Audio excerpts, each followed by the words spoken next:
Well, good morning, and welcome to Frankly Speaking here on WYDC TV Big Fox. I'm your host, Frank Acom. We are broadcasting live from the Hesselson studio on Marcus Street in Corning. I'm so glad that you've joined us this morning. We have a lot to cover. We have a lot to catch up on, too.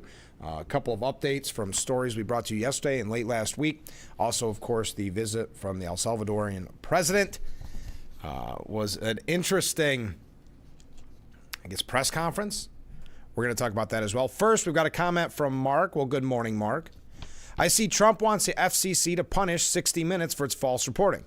Yes, even going as far as saying taking away their license. And this comes not just on the heels of the Kamala Harris 60 Minutes edited interview that's already in litigation. But this was in their 60 Minutes reporting on Russia and Ukraine over the weekend. We will get to that because I have quite a few media updates. So we'll talk about that. Mark also brings up, and J.D. Vance drops a football trophy and breaks it. Yes, Ohio State visited the White House Monday afternoon to be honored by J.D. Vance and President Trump. While Trump and Vance prepared to pose for a photo with the Buckeyes players and coaches, Vance attempted to pick up the championship trophy and couldn't quite handle it. The trophy's top half detached from the bottom half as the blocky pedestal that allows the trophy to stand on its own hit the ground. The grand top half narrowly avoided involvement in the major party foul as those around Vance, including running back Trayvon Henderson, helped keep it from falling. They could not attach it either. He was kind of forced holding it, holding just the top of the trophy. He went to X to say, I didn't want anyone after Ohio State to get the trophy, so I decided to break it. If you're not aware, Vance graduated from Ohio State. Trump said Vance was such a good student, he didn't stay there for 4 years. He got out in 2 years, number one in his class. How do you do that? Anyway, so that was a kind of a big story making the rounds later yesterday with Vance. I don't know if he really broke the trophy. It seems like it wasn't really attached, but nearly fumbling it. I guess you could say breaking it. We are going to talk about the media there that you bring up, Mark, in a little bit. A couple updates. First, a Maryland jury yesterday did find the illegal immigrant Victor Antonio Martinez Hernandez guilty of murdering Bel Air woman and mother Rachel Morin in August of 2023. Morin, a 37-year-old mother of 5, was jogging along the Ma and Pa Trail in Bel Air. That's when, while on her jog, Martinez Hernandez ambushed, strangled, and beat her to death. Prosecutors rested their case on Friday, and on Monday, the defense rested its case after less than 10 minutes before closing arguments were made. The family's attorney said this has been an emotionally grueling experience for Rachel's family, but they remain steadfast in their pursuit of justice. Now, the guilty verdict was found quite quickly. The Hartford County Sheriff Jeff Galler said, the failure here again is the immigration system that allowed this person to enter our country illegally and remain in our country and commit crimes in Los Angeles and then here in Hartford County. Now, I'm not going to go through all the specifics. It's quite graphic. It's quite heartbreaking. But Rachel Morin's murderer has been found guilty in that case. Okay, also from Pennsylvania, a story we brought to you yesterday, which was the arson attack on Governor Shapiro. Well, the attacker suspect, Cody Balmer, admitted, quote, harboring hatred towards Shapiro. The man, who police say confessed to setting fire to the mansion of Governor Josh Shapiro and his family, was not a fan of Trump and a whack job, President Donald Trump said on Monday. Cody Balmer, 38, of Harrisburg, is currently receiving treatment at a hospital for a medical event not connected to his incident or his arrest. Balmer served in the Army Reserves from 2004 to 2012. He was a construction equipment repairer and had no deployments.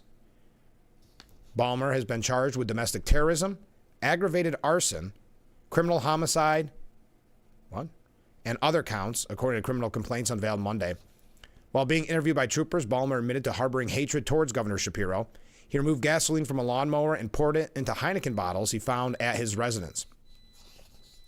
Now, Trump was asked during his meeting with El Salvador's president if he had learned of a possible motive. He said, "No, I haven't, but the attacker was not a fan of Trump, I understand. Just from what I've read and from what I've been told, the attacker basically wasn't a fan of anybody's. Probably just a whack job, and certainly a thing like that cannot be allowed to happen." House Speaker Mike Johnson called the attack on Shapiro inexcusable, saying such evil cannot be tolerated. Thankfully, they are unharmed. The perpetrator must be prosecuted to the fullest extent of the law. Now, he was also, we learn, out on bail when he allegedly firebombed Shapiro's mansion. He made, I don't know if you saw the faces that he was making as he entered the courtroom. Quite evil looking. So 8 charges, including terrorism, aggravated arson, criminal homicide, and prowling at night. Probably one of the lesser charges, prowling at night. Now, the former mechanic, who said he is now jobless, penniless, and lives with his parents, was free after making bail for a 2023 simple assault charge. In that case, he was accused of stomping on his 10-year-old son's broken leg and battering his wife. Now, as he was entering the court, he stuck out his tongue and crossed his eyes. Judge Dale Klein promptly ordered him held without bond, to which he replied, "Thank you, ma'am." Really quite an odd, disturbing man. We will find out exactly the reason behind this, I'm sure, in the trial. But the New York Post editorial board said that this attack on Governor Shapiro is the latest in an epidemic of political violence that's been plaguing the nation for half of a decade. An epidemic driven, and this is important, by the left. Happily, Shapiro and his family were unharmed. Balmer is plainly deranged, but he declares himself a socialist in social media accounts, expressing a range of far-left beliefs. And the far left's normalization of violence goes back to at least 2020, when amid the pandemic and lockdowns, what started as protests in Minneapolis over the death of George Floyd quickly morphed into violent riots nationwide. Did National Democrats disavow the murderous thugs? On the contrary, they embraced and praised them. "We live in a state of emergency caused by Donald Trump. Anything goes," was the attitude. And that embrace has continued, sadly, to the present day. And we see it with the attack recently on Tesla dealerships, which we have an update on that in just a second as well. You see it with the intimidation of Jewish students on college campuses.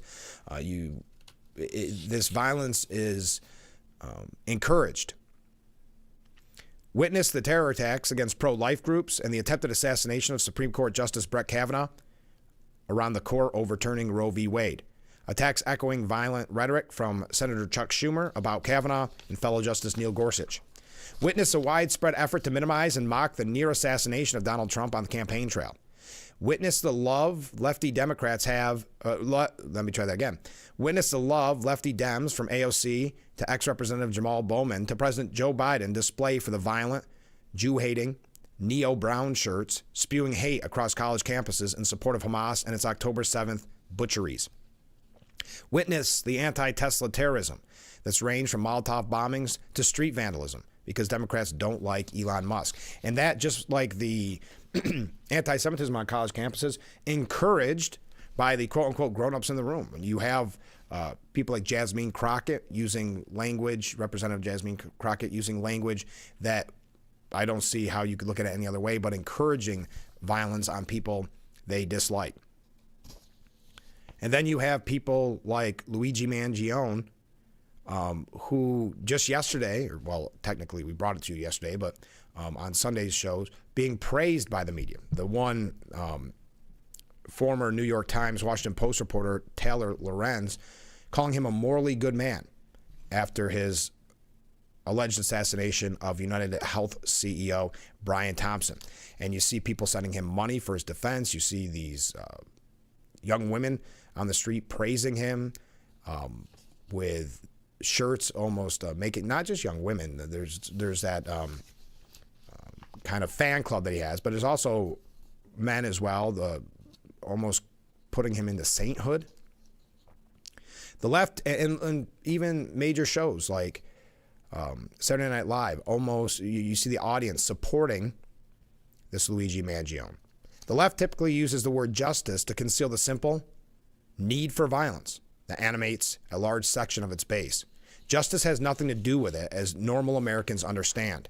The question is, can Democrats understand it? That was from the New York Post editorial board. And tying into that, a lipstick-wearing suspect has been charged in the Tesla and GOP office arson attacks in New Mexico.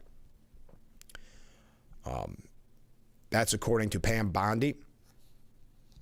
And they will not be offering him a plea deal. Jamison Wagner was arrested over the weekend and has been charged with 2 counts of malicious damage or destruction of property by fire or explosives for allegedly carrying out the attacks. The 40-year-old Albuquerque resident, a member of LGBT group, well, I'm not going to list the name here, faces up to 40 years in prison if convicted of both crimes. Bondi said these people thought they could get away with it. This is our 5th major arrest on Tesla. I've directed my prosecutors not to make any offers. He is going away, if convicted, for 40 years. Investigators linked Wagner to both arsons through surveillance footage and substantial crime scene evidence, according to the Justice Department. The accused arsonist will remain in custody pending a detention hearing, which has not been set. He allegedly used a glass container containing an improvised napalm material to set 2 Teslas ablaze at the electric car company's Albuquerque showroom during the early morning hours of February the 9th. He then went on to spray paint phrases like Die Elon, Tesla Nazi Inc., and Die Tesla Nazi, as well as swastika symbols, according to authorities. Wagner then targeted the New Mexico Republican Party headquarters the following month. The attack, which bore several similarities to the Tesla dealership arson, significantly damaged the front door and entryway to the building, spray painting such things as ICE equals KKK. So again, Pam Bondi saying there will be no plea deal. They're going for up to 40 years if found and convicted. If found guilty and convicted, excuse me. All right, we're running a little bit late. It's not going to be all violent attacks and all horrendous stories. We've got a couple updates for you here when we come back from stories we brought to you yesterday. We've got some waves coming in, got some comments coming in. Keep them coming in. A lot to cover this morning. What did you think about the, it's not really called, what is that called, press briefing? When you had the El Salvador president in with Trump and Rubio was there and Vance. It was really interesting. Boy, Trump, speaking of the media, as Mark had brought up earlier about 60 Minutes, there's also an update on NPR and PBS, but Trump did not pull any punches when it came to CNN during that press meeting by any means. We're going to talk about that as well. So a lot of updates. Stay with us. Oh, and an update. Yesterday we had a viewer ask about the AP, the Associated Press. Were they being allowed into these events like the judge ordered? They are complaining now that they are not. We're going to talk about that as well. So stay with us. Just getting started on this Tuesday morning edition. If you're on spring break and you're watching us during your spring break, well, we sure do appreciate it. There are perhaps more exciting ways to spend spring break, but I can't think of any. So thank you for joining us. Stay with us. We'll be right back with Frankly Speaking.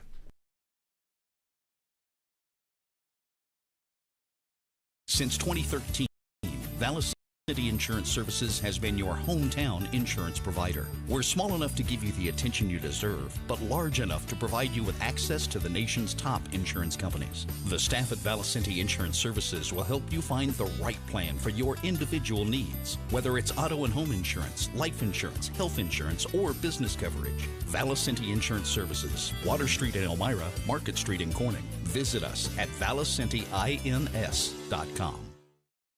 Will Tar has earned a reputation for being a straight shooter. Because I am a straight shooter. For being honest. Here's what we're willing to pay. Because I am honest. For winning a lot. Because we win a lot. If you've been injured in a motor vehicle accident, it matters who you hire. It matters in the experience as well as the results. Call William Mattar. Visit WilliamMattar.com. See Workforce invite Invites you to the 2025 Regional Job Fair at SUNY Corning Community College, Wednesday, April 23rd from 11 a.m. to 2 p.m. Area employers with immediate full-time, part-time, and internship opportunities will be on hand with many conducting on-site interviews. It's free and open to the public, so bring an ample supply of resumes and dress for success. Explore, network, and upgrade your career at the Regional Job Fair inside the gymnasium at SUNY Corning Community College. Academic Drive in Corning, Wednesday, April 23rd from 11 a.m. to 2 p.m. Attention high school students, the Elmira Elks College Fair will be happening April 30th from 6 to 8 p.m. at the Elmira Elks Lodge, located 300 East Gray Street in downtown Elmira. It's open and free to the public. There's free parking. There'll also be mascots as you come in. There'll be up to 50 colleges, representatives from technical schools, universities, in-state, out-of-state, 2-year, 4-year, public and private schools. If you're looking to transfer, this will be the college fair for you. Also a chance to win an instant scholarship drawing at 8 o'clock. Come down to the Elmira Elks College. Foggy morning, isn't it? Look at that. Eerie. Thank you to Boss Security for bringing us the Frankly Speaking Roof Cam. Contact them today for all your business and home security needs. We are back broadcasting live from the Hesselson studio here on Marcus Street in Corning. Couple of updates before we get to the AP. We have a lot of media updates. We also have, obviously, college campuses. If you have not saw we'll get to it in a moment. But Harvard making what could be a very costly decision on whether or not they'll crack down on anti-Semitism. We'll get to that in just a moment. First, yesterday we brought to you the story of Michigan Governor Gretchen Whitmer. Now, some said her visit to the Oval Office has cost her her chance at the nomination for presidency from the Democratic Party. She was a rising star. It was just last week that we had article after article saying that we really have something here. She's making moves. She's changing her opinion on some things to be more acceptable to middle America, if you will. She's a fast rising star. Well, must be some other fast rising star didn't like that. And the coverage changed, and then it really changed when it came to her visiting the White House. And then you had CNN saying, well, that doesn't look like the face of the resistance. And then you had perhaps, well, I don't know, a very, very embarrassing moment in political history, which was her covering her face rather than be seen in the president's office. Some comparing her to a child, hiding her face behind her folders. Yes, that is the photo that we were talking about yesterday. Some say that is the end. That picture right there is the end of her presidential run. Your thoughts on that? But they asked her what she was trying to do there, what that was all about. She said, Whitmer said, "You asked me what was going on in my mind at that moment. It was, I don't want my picture taken. That's all it was. I kind of wish I hadn't put my folder up in front of my face, but whatever. We all have our moments." Now, that's one way to write it off. As I said, she was mocked even by her own party. Even, as I said, some considering it the end of her political career, not just because of the folder and the hiding behind the folders, but also because Trump praised her at that meeting, and then with the left coming out and saying she's not a part of the resistance, and you have to play to that far left base if you want to get the nomination for 2028. On Saturday, the New York Times published a photo of Whitmer trying to conceal her presence, similar to a child playing, if I can't see you, you can't see me. Whitmer said, "It was not where I wanted to be or planned to be or would have liked to have been. I disagree with a lot of stuff that was said and the actions that were taken, but I stayed in the room because I needed to make the case for Michigan, and that's my job." All right, so we all have our days, but that there must be somebody behind the scenes that does not want her. Somebody that's a star themselves, or someone that may be a power broker. Like in the past, it would have been maybe Hillary Clinton thinking about running. I don't think Kamala Harris has the push to have that kind of power, because I don't think too many people in her party want her to run again. But there's somebody behind the scenes, because the New York Times in the past would not have published that photo, which was only could be seen as a negative for a Democrat. So there's somebody that doesn't want her to be the quote-unquote face of the party, or the face of 2028. Now, it could be something as simple as someone in the New York Times. Remember, they were all but endorsed AOC to at least run for Senate against Chuck Schumer, get a leadership position, maybe even president. So maybe it's just someone behind the scenes that's just a big supporter of an AOC or Gavin Newsom that now wants to bring down Governor Whitmer. But anyway, all right, so I mentioned the AP. We're going to talk about that. I don't want to run too late because we do have a break coming up. Keep your comments, keep your waves coming in. Your thoughts on, we've covered a lot already this morning. It's only 20 minutes after 6. We are going to talk about Harvard, and what happened here is Harvard said yesterday, you know what, we're not going to comply with the White House's demands to protect our Jewish students, to end this anti-Semitism on college campuses. And it looks as if the process has begun to withhold their federal funding, which is a lot of money. We'll see how they respond to that. We'll talk about that. And, of course, El Salvador president and his visit. A couple other things about the Trump administration. A few things here about the New York State budget. Yesterday, we had that reporter who claimed it would be done this week. Now we have reports coming out that says that the budget probably won't be done till May at the earliest. By the way, I forgot it's tax day. Did you get your taxes done?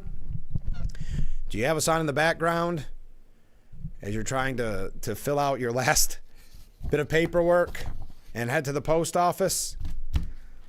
Yesterday, our poll at WYDCTV.com, I got quite a reaction, and I brought it to you. They have a question of the day. And yesterday's question of the day was, have you filed your taxes? Well,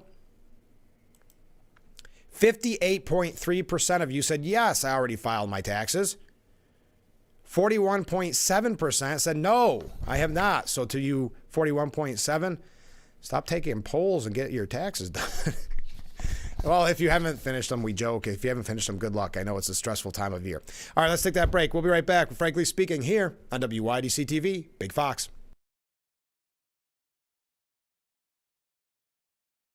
Since 2013, Vallis City Insurance Services has been your hometown insurance provider. We're small enough to give you the attention you deserve, but large enough to provide you with access to the nation's top insurance companies. The staff at Vallis City Insurance Services will help you find the right plan for your individual needs, whether it's auto and home insurance, life insurance, health insurance, or business coverage. Vallis City Insurance Services, Water Street in Elmira, Market Street in Corning. Visit us at valliscintyins.com. William Mattar has earned a reputation for being a straight shooter, Because I am a straight shooter. for being honest, Here's what we're willing to pay. Because I am honest. for winning a lot. Because we win a lot. If you've been injured in a motor vehicle accident, it matters who you hire. It matters in the experience as well as the results. Call William Mattar. Visit WilliamMattar.com. See Workforce invites you to the 2025 Regional Job Fair at SUNY Corning Community College, Wednesday, April 23rd from 11 a.m. to 2 p.m. Area employers with immediate full-time, part-time, and internship opportunities will be on hand with many conducting on-site interviews. It's free and open to the public, so bring an ample supply of resumes and dress for success. Explore, network, and upgrade your career at the Regional Job Fair inside the gymnasium at SUNY Corning Community College. Academic Drive in Corning, Wednesday, April 23rd from 11 a.m. to 2 p.m. High school students, the Elmira Elks College Fair will be happening April 30th from 6 to 8 p.m. at the Elmira Elks Lodge, located at 300 East Gray Street in downtown Elmira. It's open and free to the public. There's free parking. There'll also be mascots as you come in. There'll be up to 50 colleges, representatives from technical schools, universities, in-state, out-of-state, 2-year, 4-year, public and private schools. If you're looking to transfer, this will be the college fair for you. Also a chance to win an instant scholarship drawing at 8 o'clock. Come down to the Elmira Elks College. The Frankly Speaking Roof Cam, brought to you by Boss Security and Horseheads. Contact them today for all your business and home security needs. We are back, broadcasting live from the Hesselson studio. We have so many comments coming in to the viewer who sent in the Holy Week proclamation from President Trump. Thank you. I did see that. We're going to get to that just a little bit later on when we talk about the Trump administration general. But what a proclamation. Also, Franklin Graham weighed in on it. We'll talk about that a little bit later on as well, but I do appreciate your comments too. Overall, thank you. Comment from a viewer. Good morning, Frank. Well, good morning. I'm not sure why President Trump praised her, meaning Gretchen Whitmer, and I question it when I saw that for myself. But have you ever known these people to miss a photo op? Right. Such a lame excuse. She's trying to play both sides and didn't want to be recognized. Yes, she wanted things for Michigan, but she didn't want the pushback. Why, if you want my humble opinion, why Trump praised her, it was for the exact reaction she is now getting. It is starting her out on her presidential run hobbled. By praising her, he knows, I don't think he really thinks she's doing a great job, but he knows that's going to be the clips that her opponents play. And you can say, well, does he support the other one? No, but you're starting someone off on a really bad foot if you're running for the Democrat nomination. You've got her photo op in the Oval Office. Trump is praising her. And he signs executive orders while she's in the room that clearly her and Democrats do not support. So it was more of an attack on Whitmer, kind of killing someone with kindness, is my opinion on that. And it's, CNN saying, this does not look like the face of the resistance, meaning Governor Whitmer. You have others saying it's the end of her political career. So that's why I believe he praised her. Comments from a different viewer. And I'm not sure. And if I'm changing the name, I apologize if you're trying to make a joke. Talking about Bezos, but you called him Bozo. I'm not sure if that was just autocorrect. But Musk rescues astronauts, crickets. Bezos sent celebrities into space, for 11 minutes? And it'll be news for a week. It's already, listen, was it interesting? Sure. But you're right. No one in the media wanted to give Musk credit. Well, it's why those astronauts had to stay in space for so long, because Biden didn't want to be seen working with Musk before the election and saving those astronauts. So just like Biden didn't want to be seen, the media doesn't want to be seen supporting Musk and what he did. So perfect way of putting it, crickets. There was nothing about it in the news. Now we have heard nonstop coverage of these celebrities being sent to space for, I think it was like 11 minutes, 12 minutes, something like that. So thank you. Very good comment. And yes, again, to the person sending about Holy Week, I will get to that a little bit later on. So the AP, we had someone ask this question yesterday on the program. The Associated Press complained Monday that the White House did not allow its photographer and reporter to attend an Oval Office meeting with President Trump and El Salvador's leader, Bukele, despite a court order to reinstate its access. Last week, a Trump-appointed judge ordered the White House to restore access to the wire service that had been blocked because they refused to say Gulf of America, which to me, even though I know it was a Trump-appointed judge, seems like an overreach to me. Again, why is the AP... I mean, listen, I'm a news outlet here. Do I have a right to go to any Oval Office meeting that the president has? No, I'm not saying that I have the reach that the Associated Press does, but I don't understand how you can force a White House to allow somebody to cover it unless you open up a can of worms and it's any media outlet. The AP told the New York Post, our journalists were blocked from the Oval Office today. We expect the White House to restore AP's participation in the pool as of today, as provided in the injunction order. The lower court order had been paused for 5 days until Monday to allow time for an appeal to be filed. Trump's team is appealing the ruling to the U.S. Court of Appeals for the D.C. Circuit and is slated to face a hearing on Thursday. D.C. U.S. District Judge Trevor McFadden, whom Trump appointed back in 2017, declined to delay his order from taking effect Tuesday, despite a request from the Trump administration to give more time for an appeal. So the AP claims it was blocked from that Oval Office meeting. I'm not going to go through the whole lineup of how you get into the White House and the Oval Office, but AP still has not garnered access to the rotating wire slot in the White House pool since the ban. Last Tuesday, McFadden determined that the White House doesn't have to invite the AP to every event, but needs to give it similar access that it provides to other outlets. I just find that so strange. But there we go.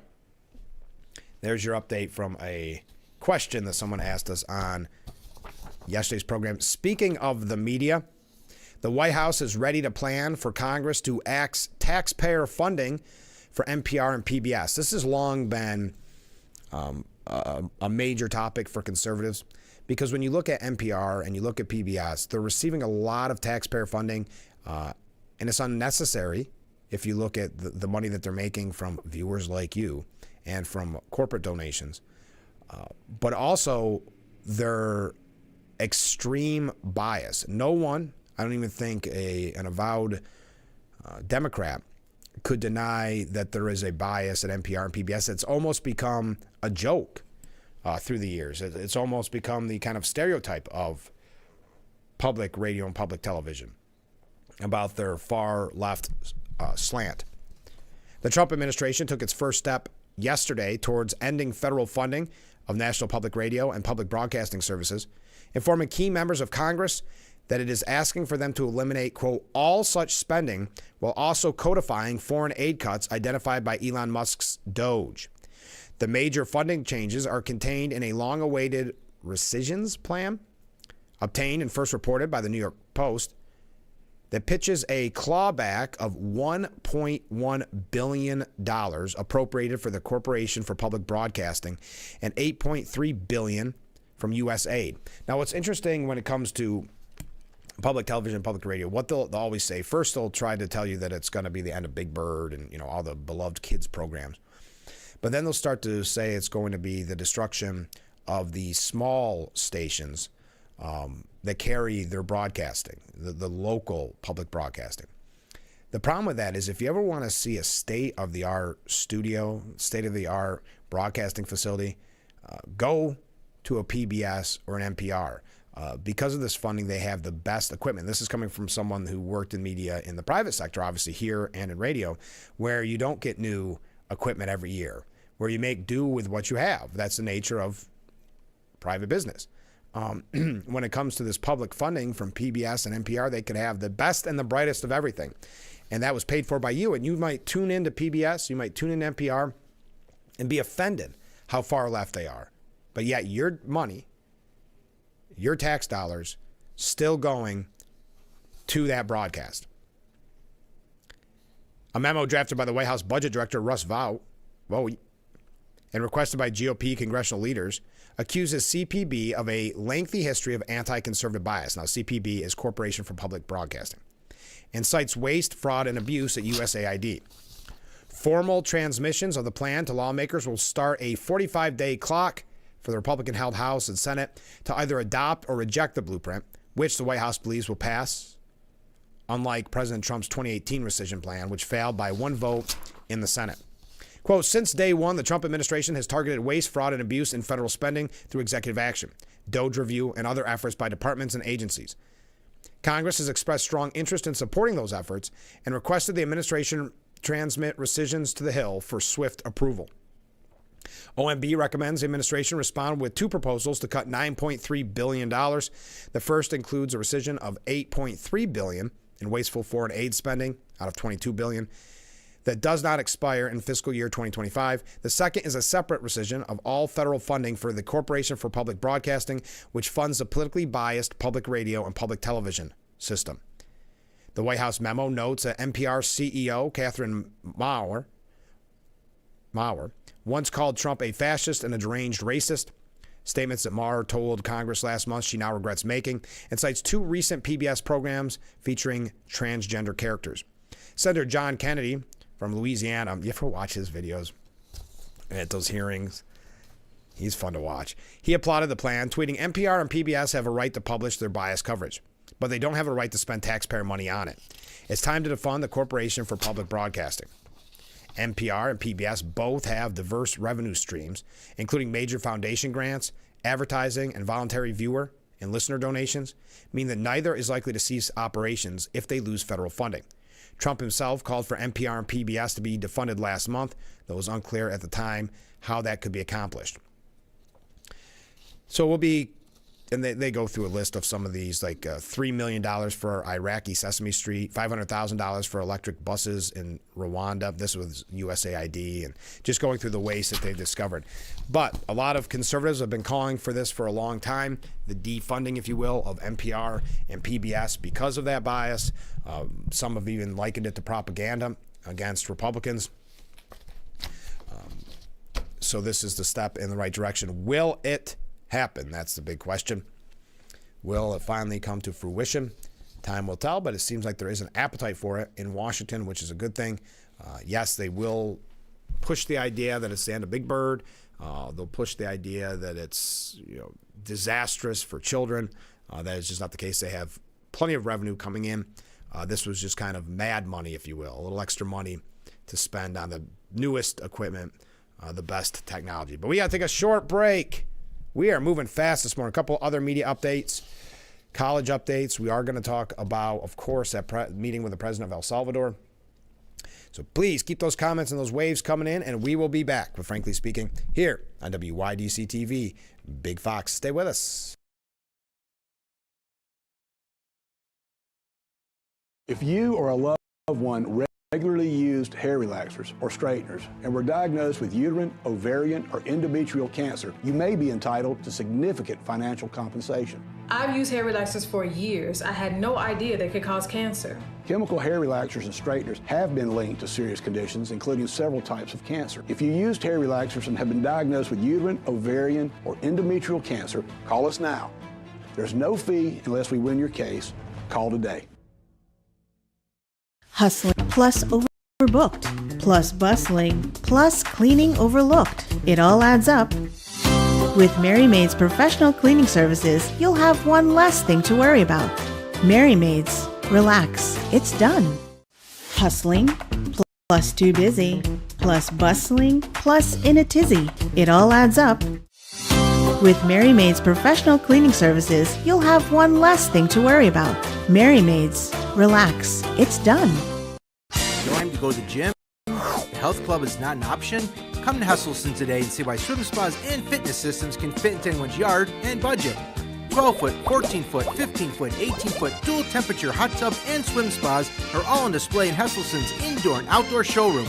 Try before you buy. 0% interest-free financing options are available on every Hesselson swim spa. Swim and exercise year-round and start making every day better. After 70 years, it's still fun to poke in the corners at Hesselson's.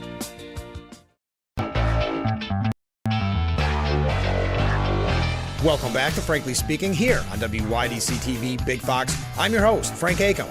And how can we help like that in our small businesses, not to sound cliche, but are the backbone of our community? Let's talk about we. Thanks, as always, to you, the viewers, for sending in your texts and your voicemails. Now we go to a comment. This is from John in Elmira. Make sure to catch Frankly Speaking only on AM Big Fox News WYDC or visit our website at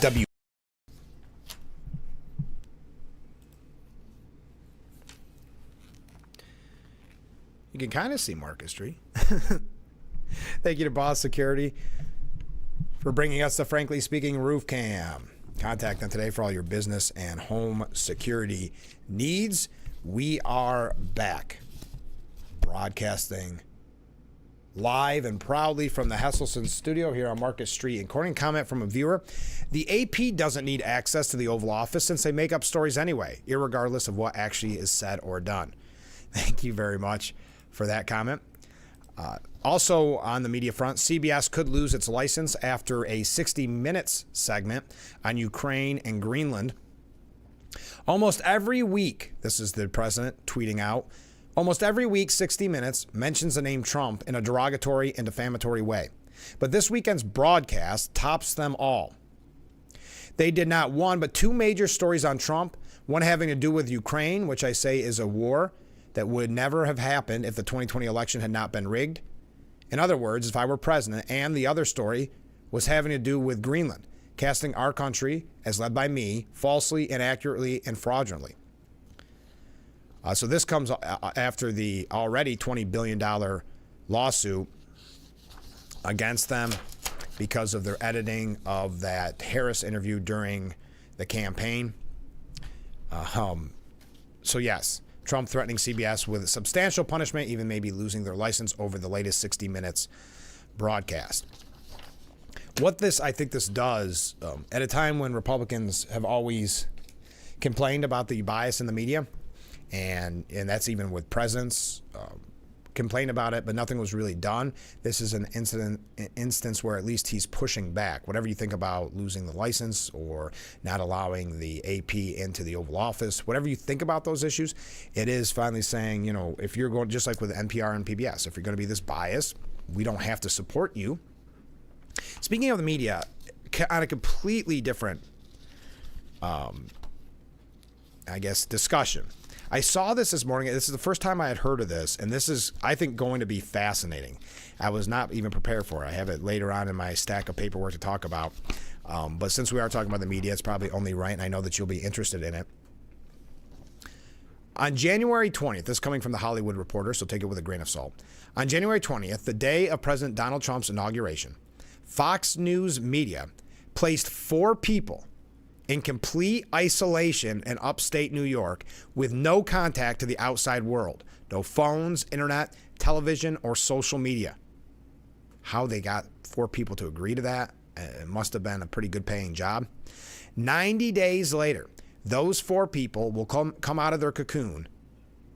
But before learning about what happened in the world over the past 3 months, they have to get through Greg Gutfeld, it says here. Gutfeld will host a game show called What Did I Miss? For the Fox Nation streaming service, with the contestants having to guess things that actually happened over the last 90 days, while avoiding scenarios invented by the production team. The show will see Gutfeld presenting dozens of scenarios featuring real headlines and fake ones, with the contestants having to sort through them to figure out what really happened and what didn't. The grand prize, $50,000. The first episode of the game show will debut on Fox Nation on May the 12th, with episodes 2 and 3 releasing on the 13th and 14th, respectively. The premise of the show is sure to elicit curiosity, given the nonstop barrage of news. You know what's going to be interesting when you watch this?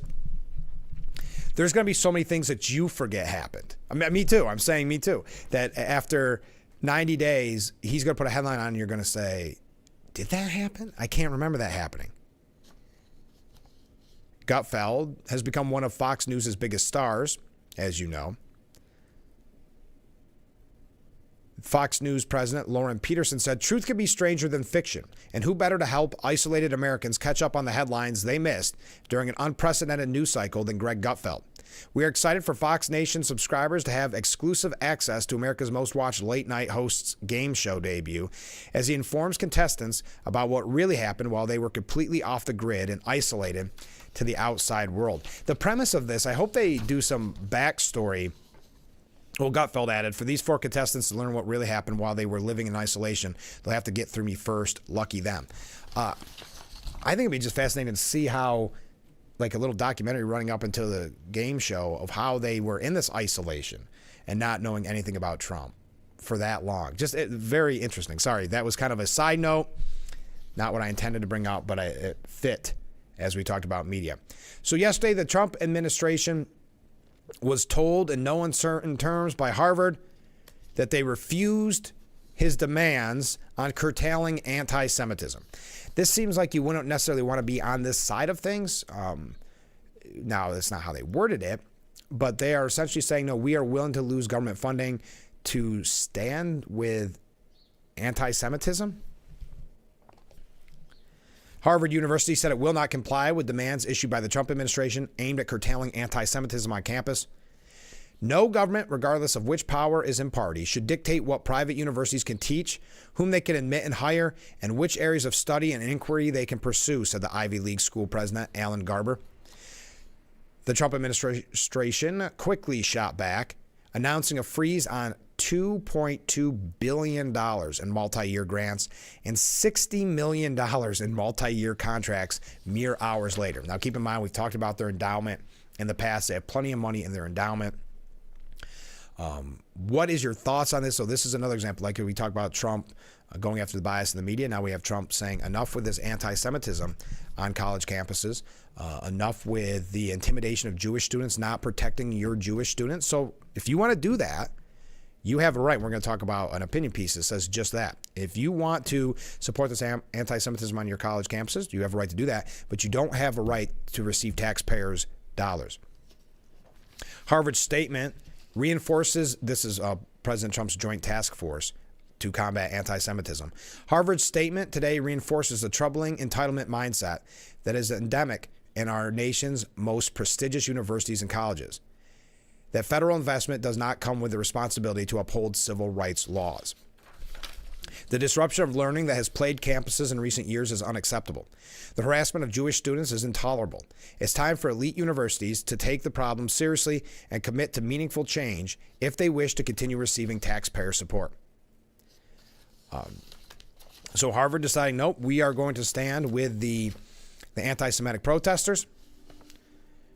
We know what was asked of them, of Harvard, but they said no. And Trump said, okay, no longer. You will lose $2 billion, $2.2 billion in multi-year grants and $60 million in multi-year contracts.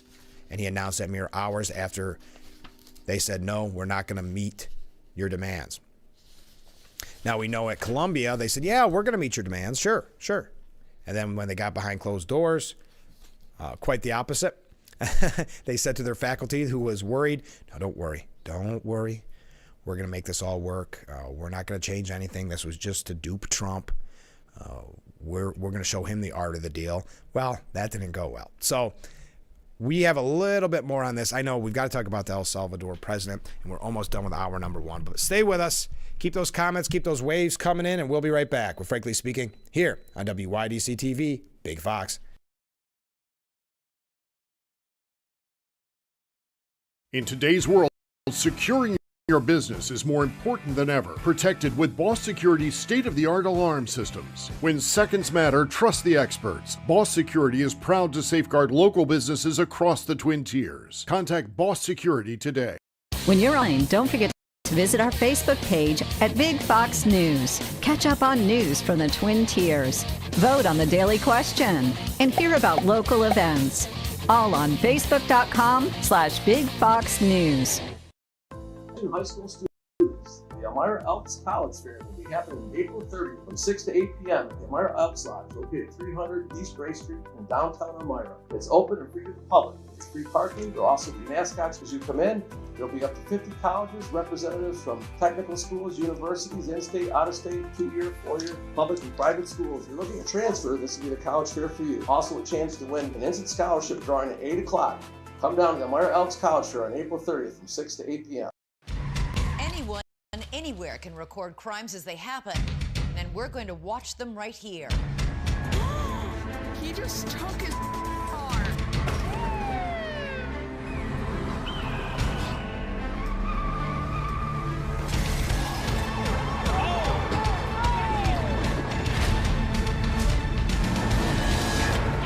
With cameras everywhere, you can run, but you can't hide. Watch iCrime. The Frankly Speaking Roof Cam, brought to you by Boss Security and Horseheads. Contact them today for all your business and home security needs. We are back broadcasting live from the Hesselson studio on Market Street in Corning. So we were talking, well, first a comment from Mark. He writes in, I didn't see Biden meeting with all these presidents of other countries, and if he did, he must have done it behind closed doors. I like the open government we have now. Yes, the transparency is almost too much, and I joke when I say that. But watching that yesterday was, I thought, really remarkable and an inside look. And we're seeing such an inside look. Even over the weekend when Trump went to the UFC fights and on the way home late at night, still giving and answering reporters' questions on Air Force One. I don't think, and this is not hyperbole, I don't think there's ever been this much transparency from a president, this much taking of questions. We had that report yesterday that, Trump took more Oval Office questions. Was it Oval Office questions? I think it was. Before even yesterday's meeting, this term, than Biden had his whole 4 years at this point. But the Trump administration did announce, I want to go back to this for just a moment, the $2.2 billion for Harvard, the freeze for Harvard, after they rejected his request for policy changes. In response to the funding freeze, the university referred CNN to its earlier statement that it would not comply with the administration's demands, specifically focusing on the following. Quote, for the government to retreat from these partnerships now risks not only the health and well-being of millions of individuals, but also the economic security of our nation and vitality of our nation. Harvard President Alan Garber said, "We have informed the administration through our legal counsel that we will not accept their proposed agreement. The university will not surrender its independence or its constitutional rights." Now, what I think is interesting about this, when you talk about constitutional rights, absolutely, they have a right to allow these anti-Semitic protests. They do. But that comes with consequences. It's just like you can't go into your workplace and scream something disgusting and keep your job. You're going to get fired. You have a right to say what you said, but you're going to get fired. Or there's other examples of it when it's the students that are here on visas and they're pushing pro-terrorist rhetoric, then that visa isn't a right. It's a privilege.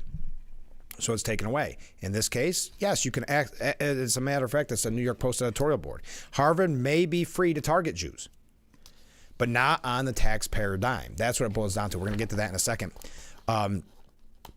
But again, this is coming from the Trump administration. President Trump is working to make higher education great again by ending unchecked anti-Semitism and ensuring federal taxpayer dollars do not fund Harvard's support of dangerous racial discrimination or racially motivated violence. Harvard or any institution that wishes to violate Title VI is, by law, not eligible for federal funding. Now, just to give you an update, Harvard's endowment was $53.2 billion in 2024. So if this is actually going to lead to some type of safety crisis, like the Harvard president tried to suggest, some type of health issues with people, research issues, why don't they dip into their $53.2 billion? So aren't really at that point, aren't they to blame if any of those things come to fruition? That they tried to use as a scare tactic to make you nervous that research is going to go away. That means health and safety of Americans are at stake. Well, then you have $53.2 billion in the bank. I think it might be time for you to step up. Otherwise, it's your fault. If you want to continue to push this anti-Semitic rhetoric, that's fine. You're going to do so. But you're not going to get our money, the taxpayers' dollars. Use some of your own if it's going to be the end of the world. Harvard Law School professor Nicholas Bowie said, "What the President of the United States is demanding of universities is nothing short of authoritarian. He is violating the First Amendment rights of universities and faculty by demanding that if universities want to keep this money, they have to suppress our speech and change what we teach and how we study."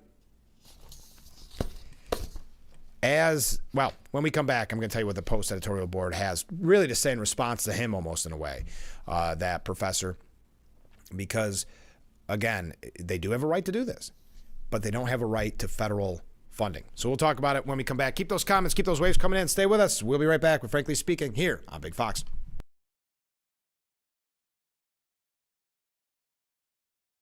Attention, Elmeron may lead to vision loss.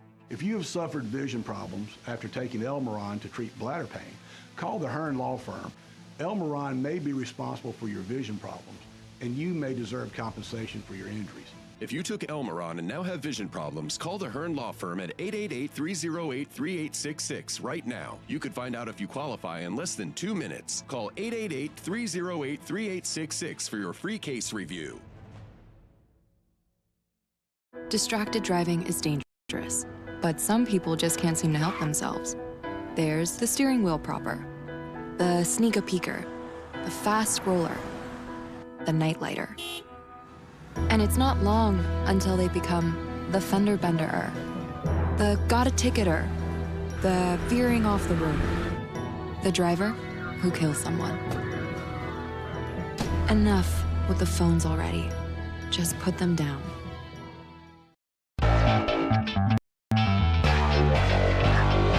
Welcome back to Frankly Speaking here on WYDC TV Big Fox. I'm your host, Frank Acom. And how can we help like that in our small businesses, not to sound cliche, but are the backbone of our community? Let's talk about thanks, as always, to you, the viewers, for sending in your texts and your voicemails. Now we go to a comment. This is from John in Elmira. Make sure to catch Frankly Speaking only on AM Big Fox News WYDC, or visit our website at WYDC.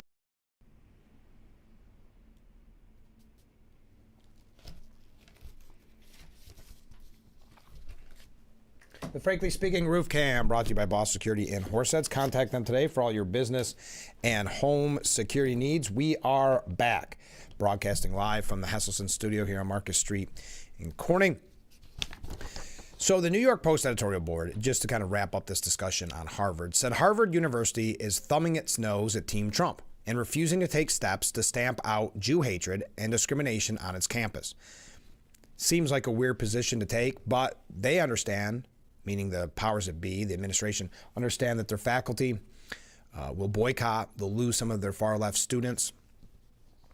That's what it's all about. Fine. Then let them say goodbye to federal dollars, possibly as much as $9 billion a year's worth, and start spending its own money instead.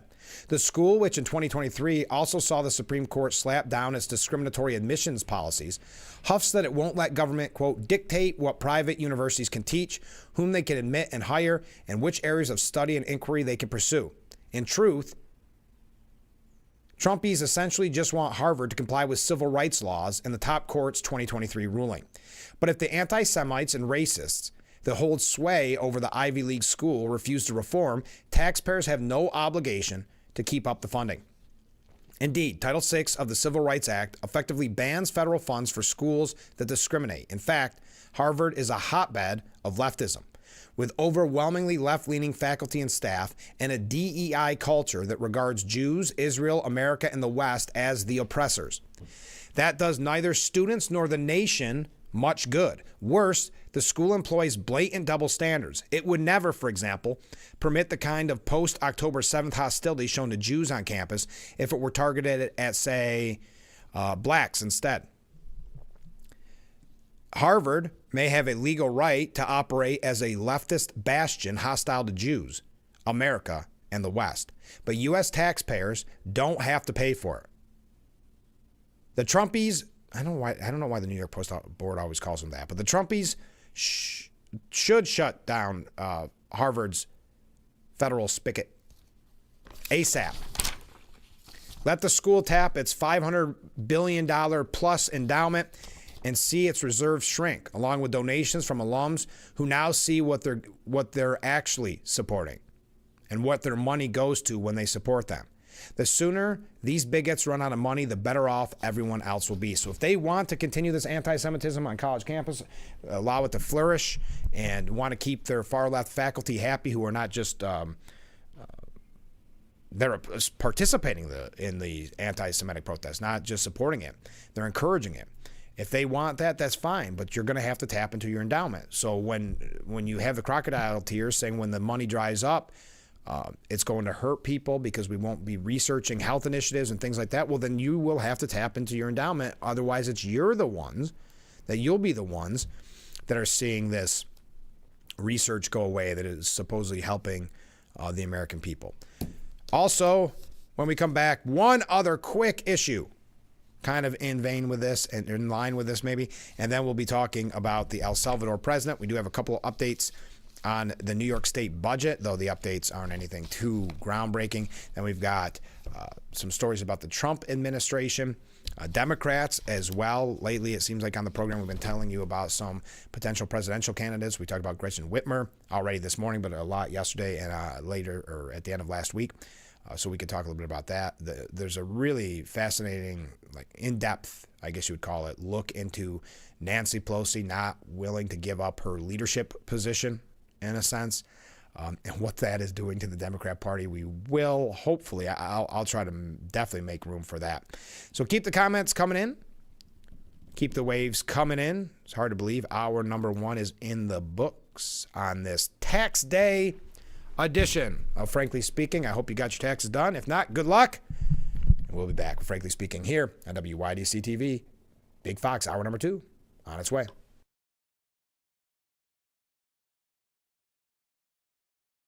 When you think boots, think Hesselson.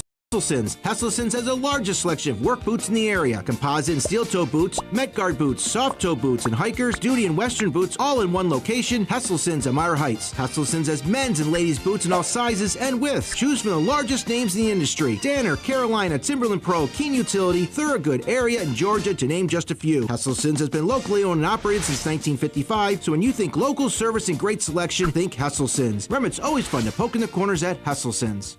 Advanced robotic surgery is now available in the Southern Tier. With the Da Vinci Surgical System, experienced local surgeons at UR Medicine St. James and Jones Memorial Hospitals can perform minimally invasive procedures with greater precision. That means less pain, shorter hospital stays, and a faster recovery so you can get back to life sooner. Trust the expertise of your local surgeons and the most advanced technology for your surgery. You no longer need to travel for cutting-edge surgical care. Visit robotics.urmc.edu for more information. Driving the Nissan Rogue with Google built-in is like the perfect assist. Hey Google, add basketball hoop to the shopping list. See why it's been named a Consumer Guide Best Buy for 11 years in a row. Drive the award-winning Nissan Rogue today. Now get a low $249 per month lease on Rogue, or get up to $2,750 total savings on Rogue Rock Creek.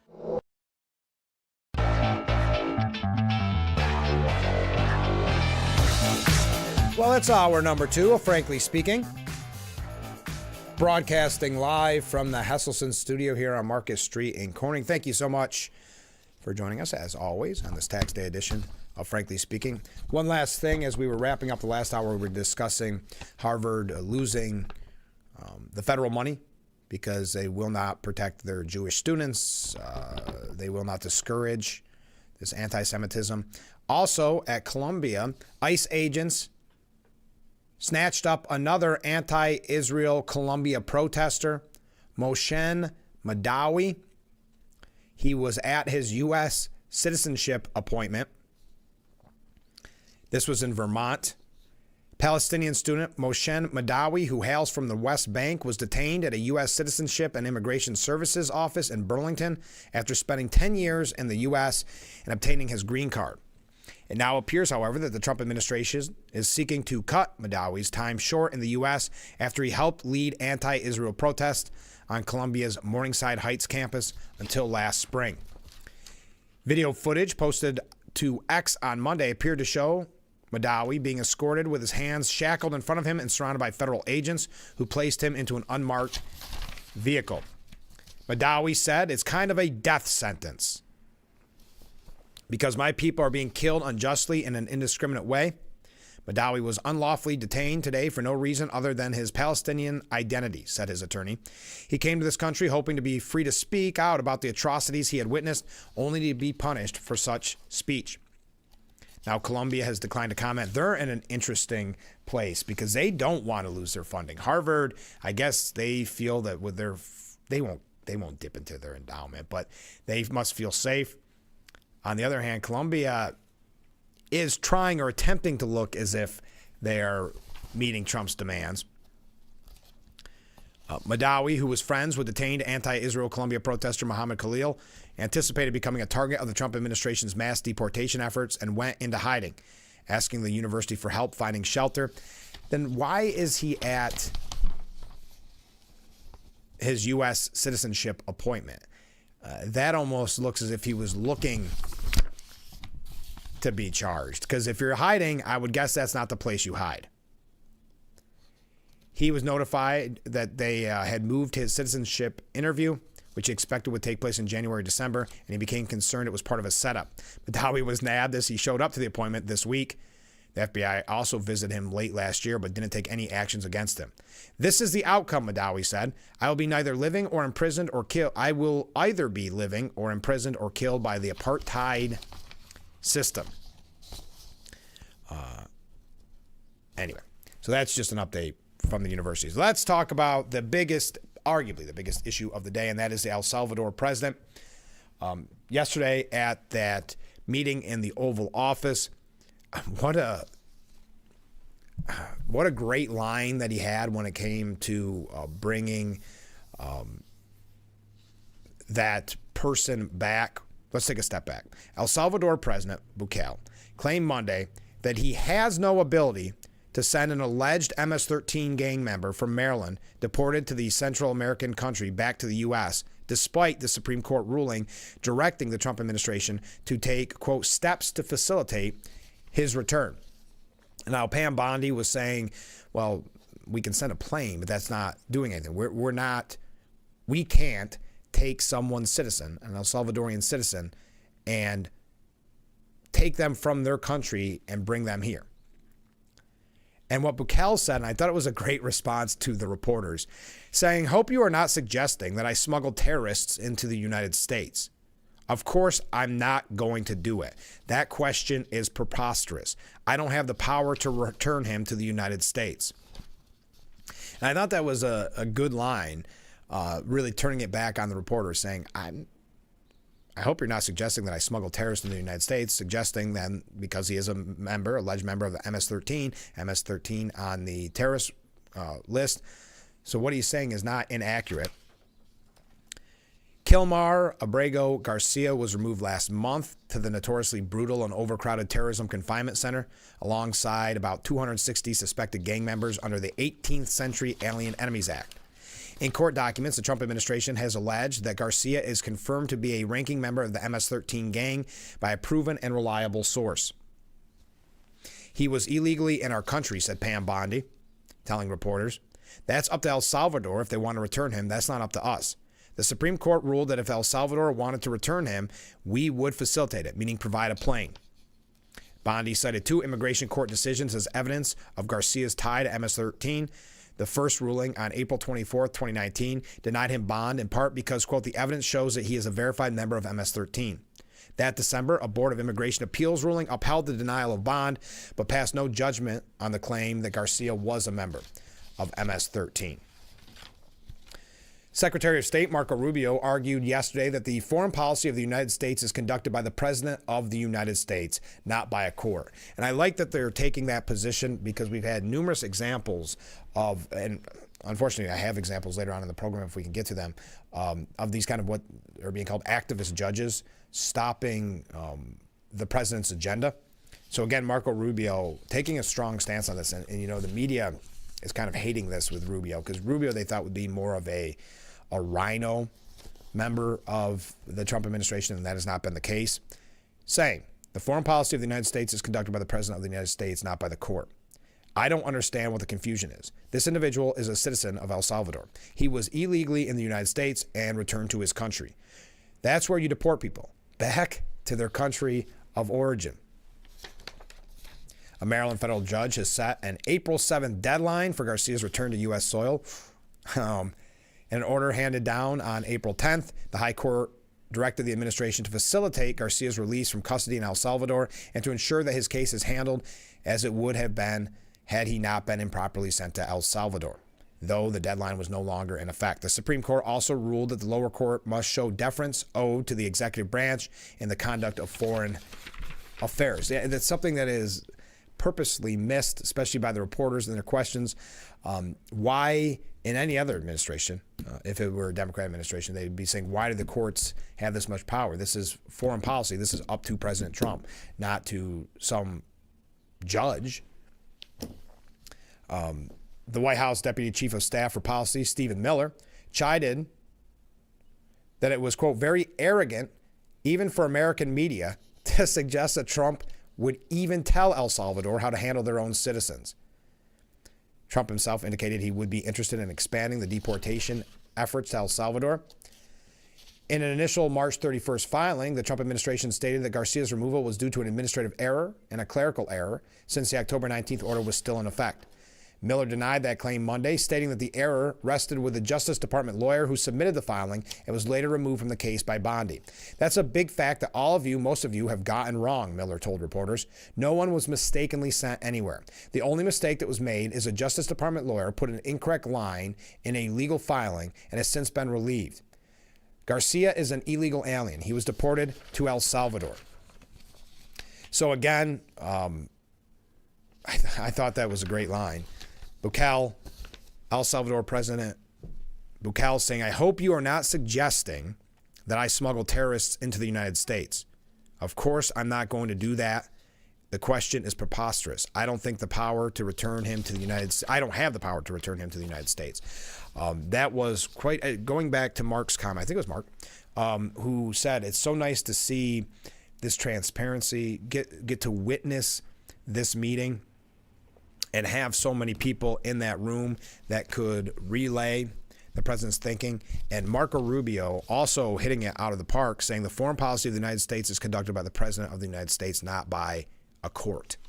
And that is something the Trump administration, I believe, you've heard me say this on the program from day one of the second term, I think he was prepared for this. I think that's what the 4 years of him not being in office were really all about, were preparation, not what they were really all about, but what he spent his time doing, preparation for these types of instances, being prepared when activist judges try to stop his agenda, when bureaucrats try to work behind the scenes to throw a monkey wrench into his agenda. He was prepared for these type of things, and it is fascinating to watch. Also, watching him go after Caitlin Collins yesterday. We'll talk about that as well. We're going to tell you a little bit more about what the media is saying about the El Salvadorian president visiting the Oval Office when we come back. Stay with us. This is Frankly Speaking here on WYDC TV, Big Fox.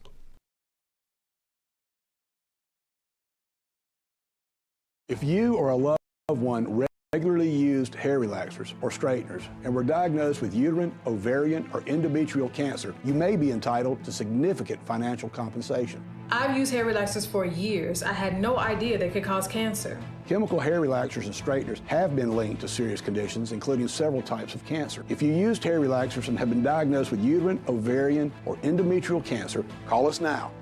There's no fee unless we win your case. Call today.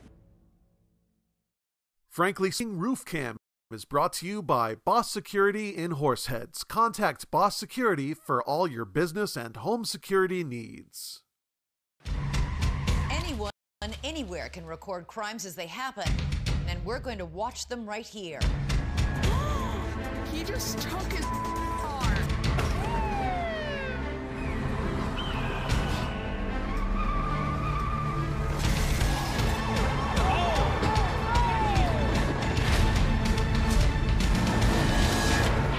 With cameras everywhere, you can run, but you can't hide.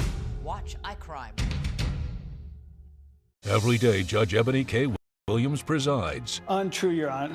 What, you're going to have your turn. Is another day when right prevails over wrong. I can tell what happened to you, sir, because I was born at night, not last night. The only thing that matters, sir, is how I see it. Equal justice with Judge Ebony K. Williams.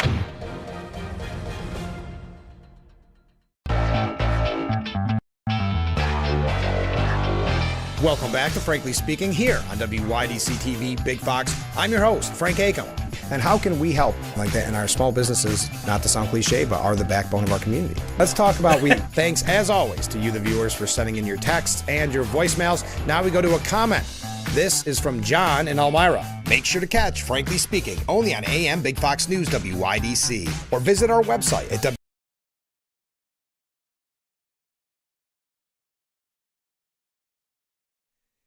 Frankly Speaking Roof Cam, brought to you by Boss Security in Horseheads. Contact them today for all your business and home security needs. We are back, broadcasting live from the Hesselson studio. Thank you so much for joining us on this tax day edition of Frankly Speaking. Comment from a viewer. I love this. They say good morning, and they say, I realize it's a local issue. I do not mind. I love changing up the topic. We're going to go back to the El Salvador president's visit. But I think you raise a very good point here. The viewer says, good morning, Frank. I realize this is a local issue and not a national issue, but I think it's something that citizens of Corning should be aware of. Recently, as we all know, the city of Elmira enacted a law banning public encampments. Unfortunately, the city of Corning has not followed suit. I mention this because for those who are unaware, there is a homeless encampment just south of the highway overpass near Reynolds Ave.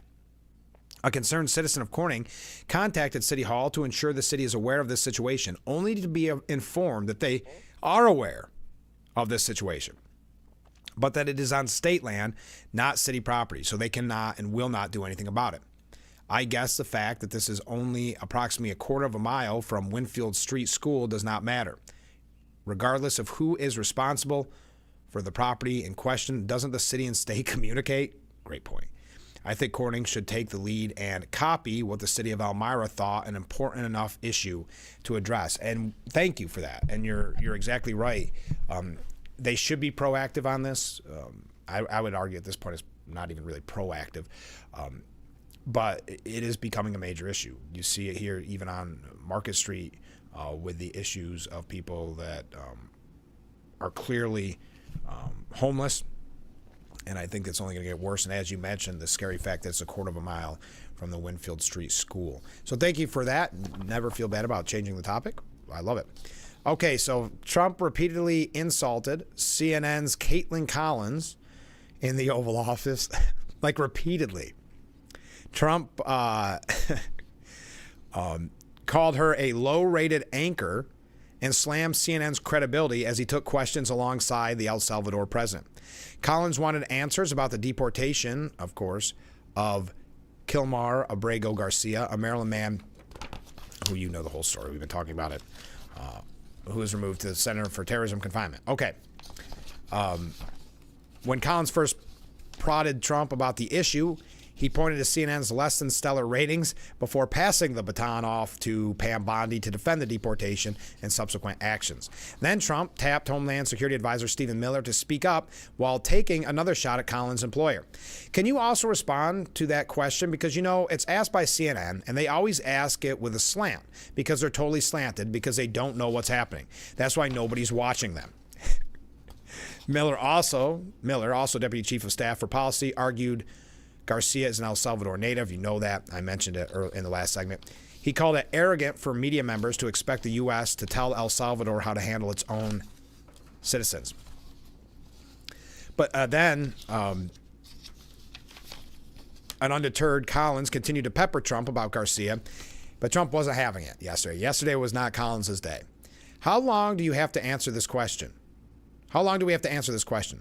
Why don't you just say, isn't it wonderful that we're keeping criminals out of the country? Why can't you just say that? Why do you go over and over? And that's why nobody watches you anymore. You have no credibility. Yeah, they would never present anything in a positive way. Of course, they never let it drop. They're hoping someone will make a mistake, make an error, slip up in what they said so that they can make another week-long story out of it. Jake Tapper, also at CNN, that according to Trump has no credibility, was talking about Garcia's case. He said, just a quick fact check on some of this and some important background on Garcia, who is married to a U.S. citizen. He has one child with her and two stepchildren. It is true that Garcia is a citizen of El Salvador, and it is true that he entered the United States illegally sometime around 2011. His attorney says that he was initially fleeing gang violence in El Salvador. As for the allegation that he's a member of MS-13, which he fervently denies, well, the evidence on that is much more flimsy. According to court documents, Garcia and 3 other men were arrested in 2019. He was asked if he was a gang member. He said no. Keep up the good work, Jake Tapper. Garcia has been deemed a gang member by the Prince George's County Police Department, in part because he was at the time wearing a Chicago Bulls hat and a hoodie. And a confidential informant claimed that Garcia was an active member of MS-13, although he denied that at the time. So he's getting arrested, and they ask him if he's a gang member, and he said no. And I guess we're supposed to take that as gospel. Thank you, Jake Tapper. Also, Jake Tapper admitting from the jump that he is a citizen of El Salvador and he came here illegally. So, doesn't that prove the point that not only Marco Rubio, Pam Bondi, Stephen Miller, Trump all made during the Oval Office meeting yesterday? This speaks to what Trump has said about losing credibility and doing everything with a slant. But I'll continue with what Jake Tapper had to say. Now, later that year, an immigration judge granted Garcia protective status, allowing him to stay in the United States legally, finding that even though Garcia was liable for deportation because he was in the country illegally, he should be protected from deportation, the judge said, to El Salvador because that would constitute a danger to him. Here we are 6 years later, despite that protective order and despite 0 criminal convictions, Garcia is now back in El Salvador, and not just El Salvador, but in a notorious prison there. And while Trump officials claim and admit, rather, that it was an oversight that he was deported to begin with, they're still clinging to this rather shoddy claim that he is, without question, an MS-13 member. And they're doing that to justify the fact that he's sitting in a prison in El Salvador. Yeah, I think most people probably have more of an issue of him being deported to a notorious prison than they have an issue with him being deported in general. But Trump is also suggesting he would like to send so-called homegrown violent criminals, American citizens, to prison in El Salvador. So as it was said yesterday in the Oval Office, we sent an El Salvadorian citizen back to El Salvador. We can't demand that they give him now back to us. And it's like the president of El Salvador said, I'm not going to smuggle a terrorist into the United States. I mean, you can see from Jake Tapper, and it's why, to Trump's point, that they have lost a lot of credibility. They're doing, he admits right from the jump that he came here illegally and that he is an El Salvador citizen. End of story. It fits exactly what Trump was saying. So they're always on the side of fighting to keep, in this case, alleged gang members on American soil. Chuck Schumer said not getting this person back, this El Salvador resident back, pure nonsense. When asked by reporters, and this is to Chuck Schumer, let me take a step back. Schumer heaped criticism on those remarks. And the remarks were when Bukele said, of course I'm not going to do that. They don't give the best part of that quote, the Hill, this is the Hill, far left Hill. They don't give the best part of that quote, which is when he said, I'm not going to smuggle a terrorist back in the United States. But Schumer said, President Bukele's comments today is pure nonsense.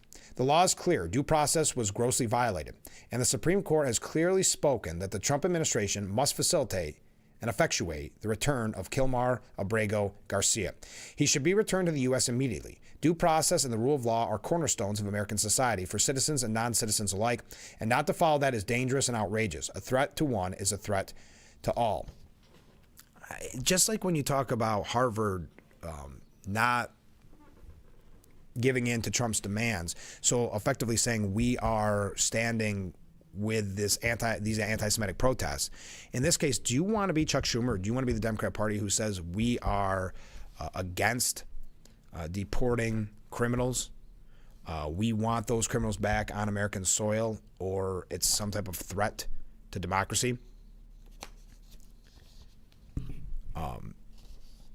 This is how the Hill doesn't want to give you the full story. This is what the Hill says. Quote, they're quoting the El Salvador president right now. How can I return him to the United States? I smuggle him to the United States? Of course I'm not going to do it. The question is preposterous, Bukele said, labeling Abrego Garcia a terrorist. Yeah, he said that earlier in the quote. They omitted that from the quote. But then he said, I don't have the power to return him to the United States. I'm not releasing. I mean, we're not very fond of releasing terrorists into our country, he added.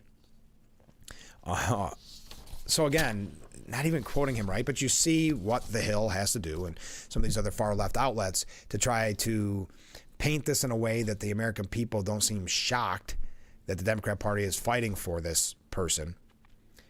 Senator Chris Van Hollen said Kilmar Armando Abrego Garcia never should have been abducted and illegally deported, and the courts have made clear the administration must bring him home now.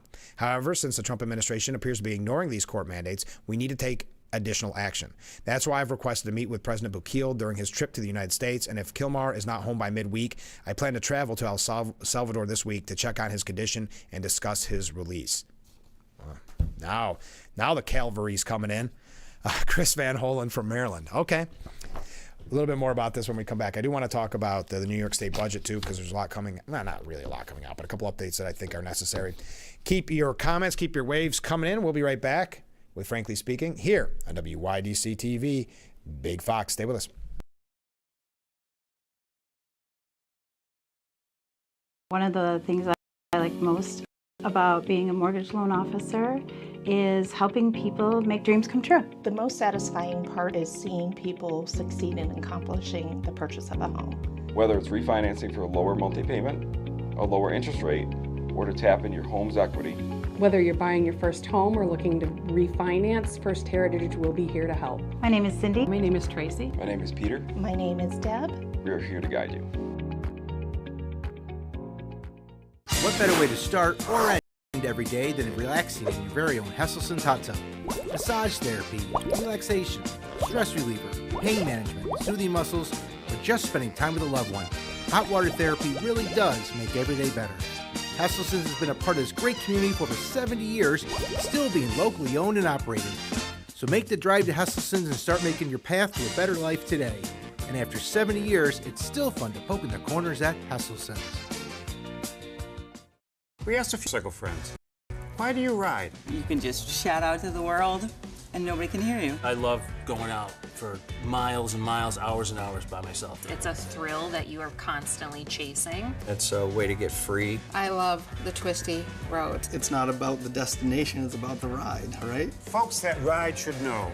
At William Attar, we understand you. And if you're ever injured on a motorcycle, we're ready to help. Call 444-4444. When you're online, don't forget to visit our Facebook page at Big Fox News. Catch up on news from the Twin Tiers. Vote on the daily question and hear about local events. All on Facebook.com/Big Fox News.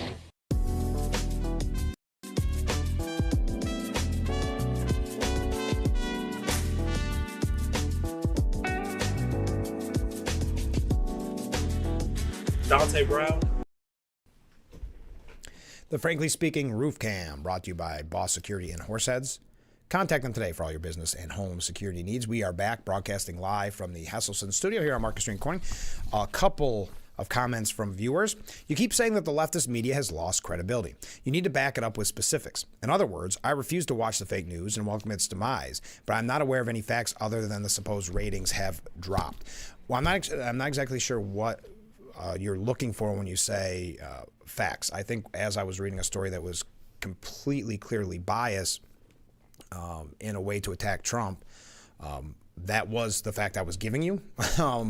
But I mean, we've listed them on this program, and just a small amount, just as of recently, like we talked about earlier in the program, the 60 Minutes deceptive edit of Kamala Harris's interview, or when there was the debate where you had the moderators say specifically that they had practiced fact-checking Trump but not Harris, because they knew that they were only going to be quote-unquote fact-checking Trump and attacking Trump. You watch the Sunday shows and the bias that is spewing. Now, if you're looking for like some type of polling number, if you recall, and I don't have the exact specific numbers in front of me, but the media polled lower than Congress, which is saying something very loud and very clear about their loss of credibility. So when they are actually polling, have less favorability, the media, than Congress, which is historically always low, that I think signals their loss of credibility. So the story that I was reading and why I mentioned that specifically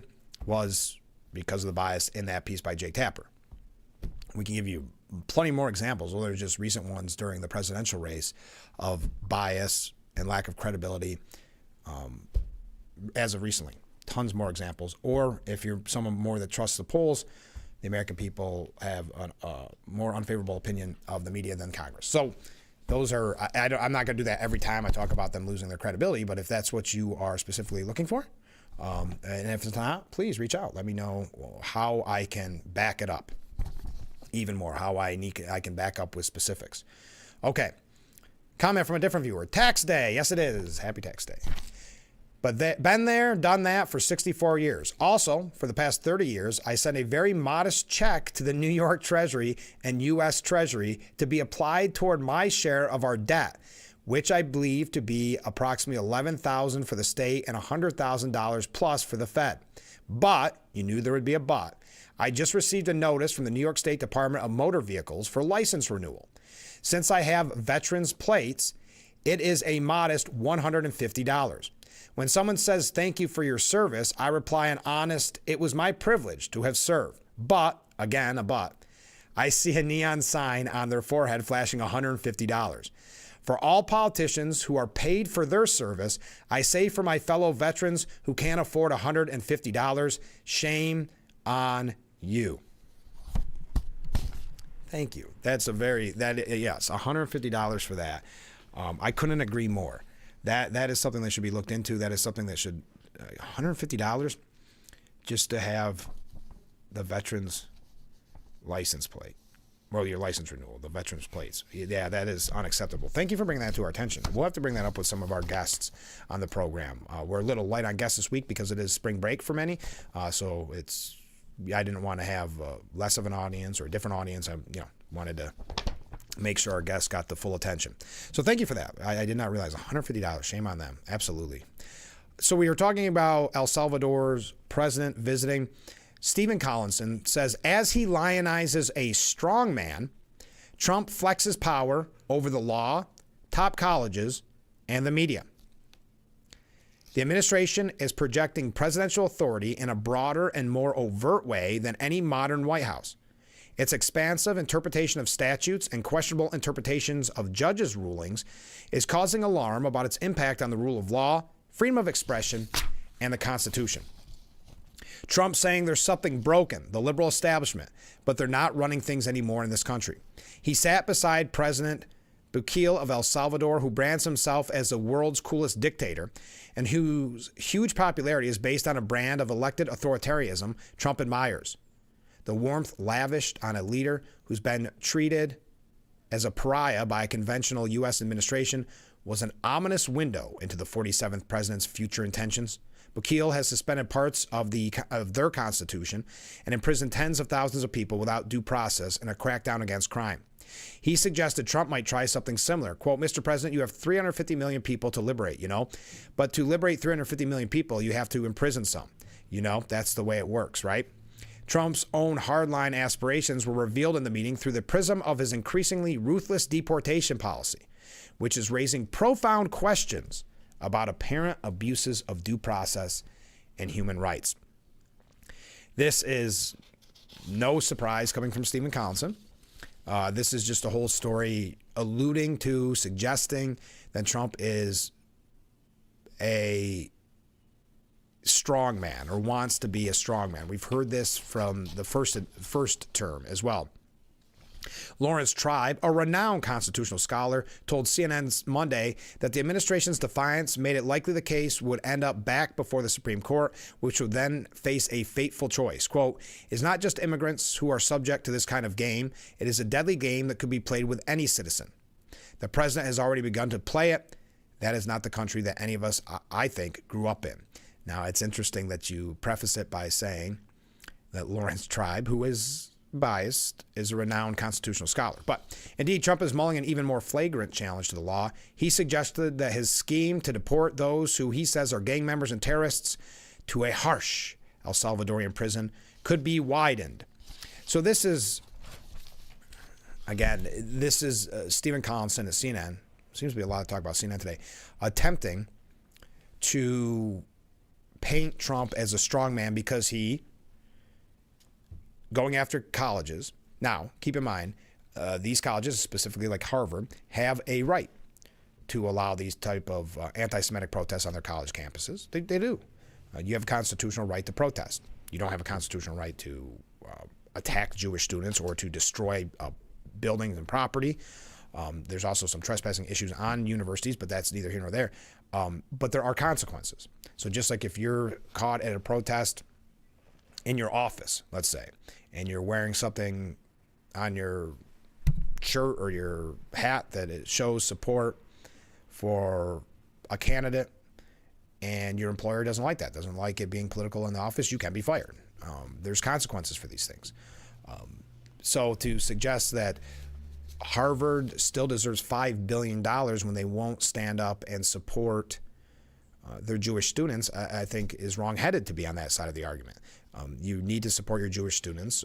You need to squash this anti-Semitism. And if you don't, that's fine. That's your prerogative. But you're not going to receive $5 billion in taxpayer funding either. And that's what Stephen Collinson went to next. Elite law and education are in Trump's sights. And then mammoth political and legal battles are beginning. The administration's response shows it's doing nothing to bring back Garcia. It's beginning to look like yet another attempt to evade the authority of the judiciary. On this and many other fronts, the sense of a coming constitutional collision is growing impossible to ignore, says Stephen Collinson. It is interesting when it comes to the judges. as Marco Rubio said yesterday in that meeting that we've been talking about all morning long, that it's not up to the judges to make the foreign policy decisions. It's the president's decision. But you're seeing very much, and I know that was a Trump appointee judge, but you're seeing a lot of judicial activism, let's say. There was even one, what was it, that came out yesterday, I think it was, maybe it was 2 days ago now, yesterday. Judge blocked Trump from revoking legal status for 530,000 migrants who flew into the U.S. via Biden's program. A federal judge blocked the Trump administration yesterday, the migrants from Cuba, Haiti, Nicaragua, and Venezuela. Those migrants who flew here during Joe Biden's presidency. The migrants came to the U.S. under Biden's controversial CHNV Mass Humanitarian Parole Program. In the order, Judge Talawani, an Obama appointee, wrote that each migrant needs to have an individual case-by-case review. Biden created the CHNV program in 2023 via the Executive Parole Authority. The program was launched in 2022 and initially first applied to Venezuelans before it was expanded to additional countries. So again, just to show you more about this activist judging, or the activist judicial, judge blocks Trump from revoking the legal status for 530,000 plus migrants who flew into the U.S. via Biden's policy. All right, we got to take a short break. Stay with us. This is Frankly Speaking here on WYDC TV, Big Fox. We will be right back.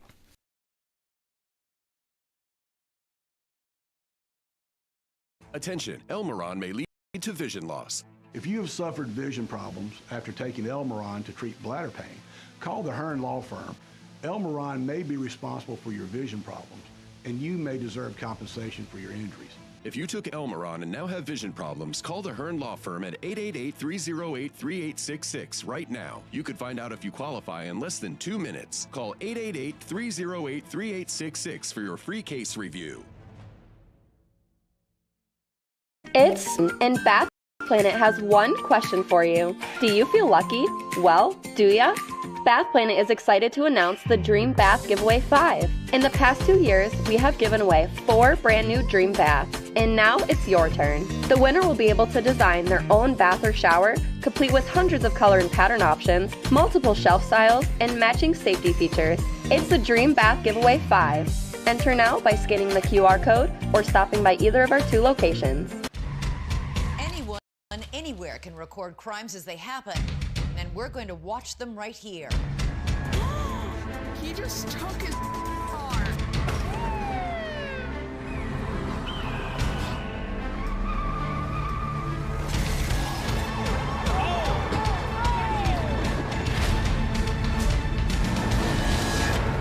With cameras everywhere, you can run, but you can't hide.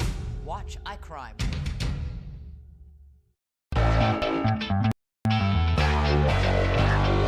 Welcome back to Frankly Speaking here on WYDC TV, Big Fox. I'm your host, Frank Acom. And how can we help like that in our small businesses, not to sound cliche, but are the backbone of our community? Let's talk about thanks, as always, to you, the viewers, for sending in your texts and your voicemails. Now we go to a comment. This is from John in Elmira. Make sure to catch Frankly Speaking only on AM Big Fox News WYDC, or visit our website at WYDC.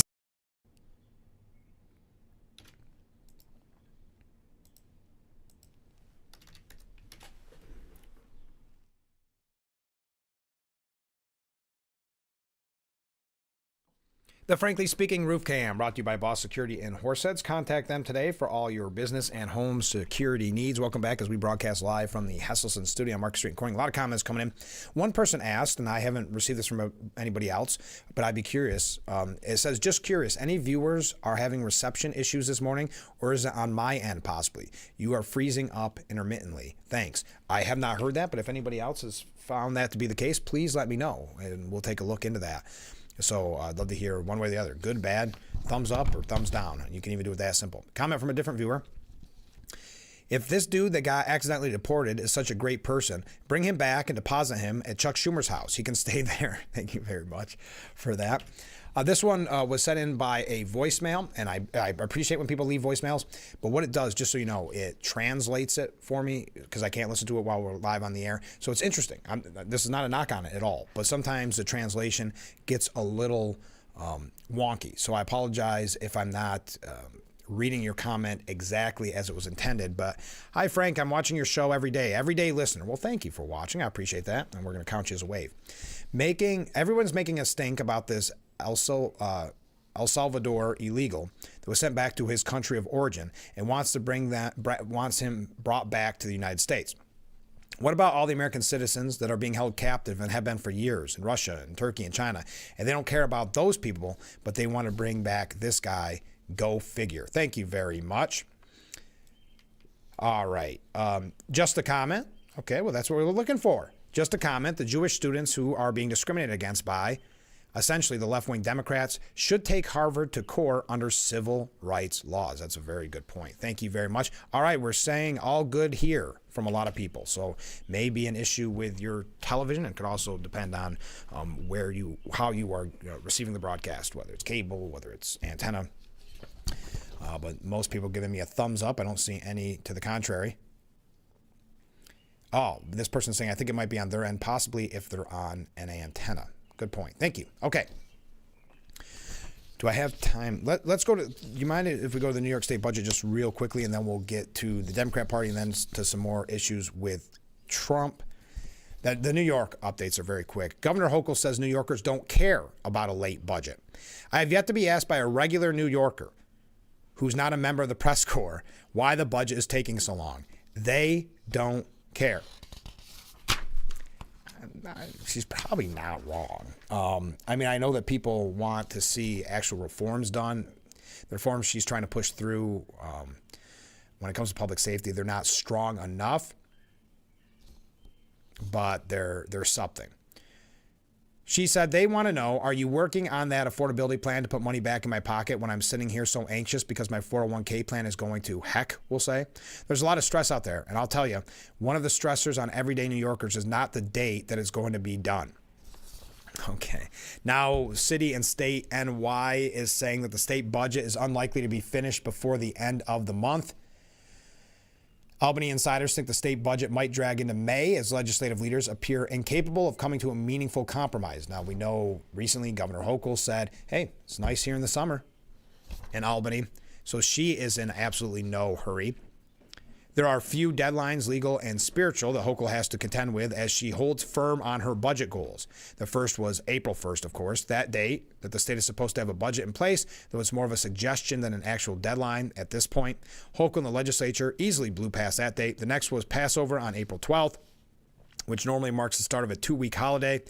But without an on-time budget, they'll now be back in Albany this week, passing temporary extenders for a few more weeks. At this point, the only people truly aware of the lack of progress are Albany politicos and state lawmakers who had to cancel a spring getaway. If there isn't a budget in place by May 20th, though, it will impact school boards in New York and the communities they serve, which will need to vote on their own budgets by then.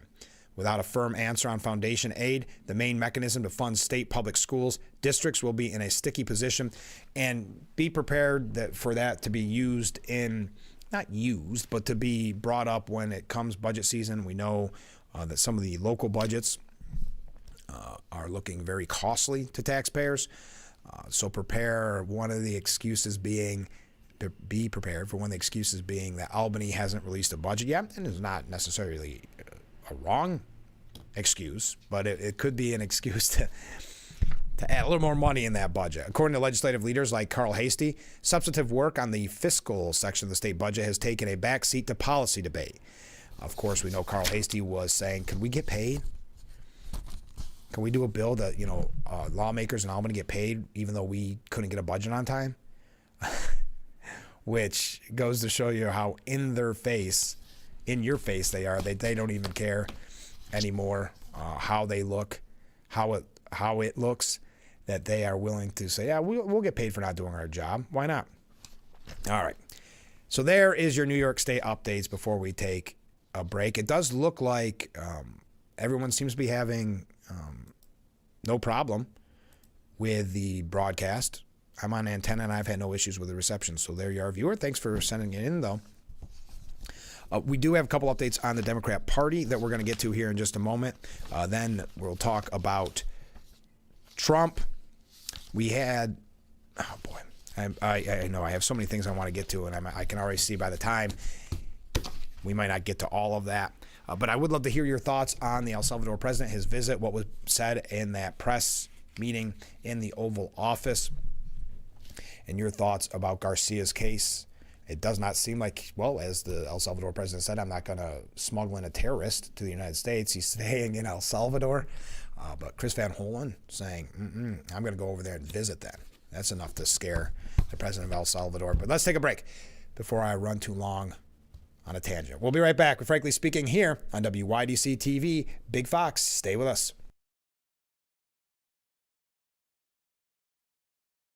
Hurry in for fantastic spring savings at GCP Discount Liquors and Wines. Search no more. Crown Royal Blackberry is here and on sale. Normally $34.99. It's on sale for $29.99 a bottle with no bottle limit. Dark Horse Wines, normally $8.99, is on sale for $6.99 a bottle. Save more with the mail-in rebate. $12 off 6 bottles or $24 off a case. GCP Discount Liquors and Wines in Horseheads, the best in service, selection, and price.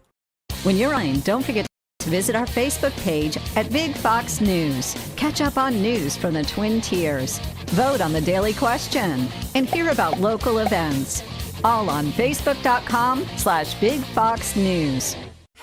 I invite you to discover what makes our school community so special, including the fact that everything, top-notch education, housing, healthcare, food, clothing, technology, and much more is provided to our students at no cost to our families. This is thanks to the generosity of our founders, chocolate maker Milton S. Hershey and his wife Catherine.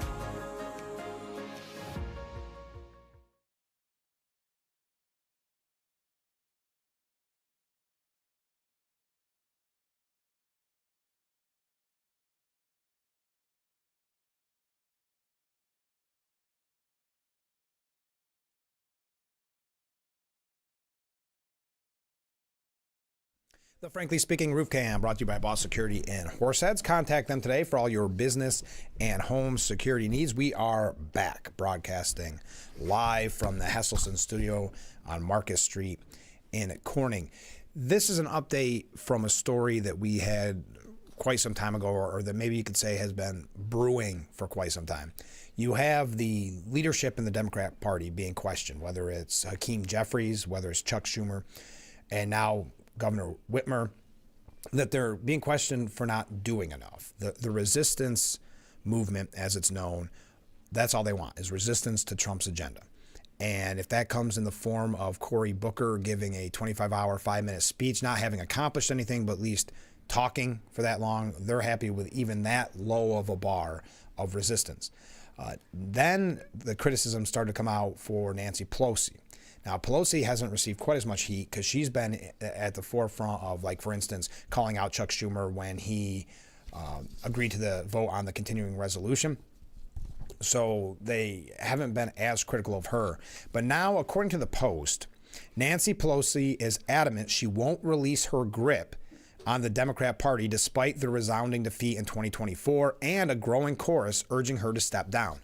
But Nancy Pelosi has a history of this. Even at times when Democrats lost the House, when she was Speaker of the House, she didn't give up her power, even when it was landslide and they took devastating defeats. She did not give up her leadership position, and then she would be back a few years later into the spot of Speaker of the House.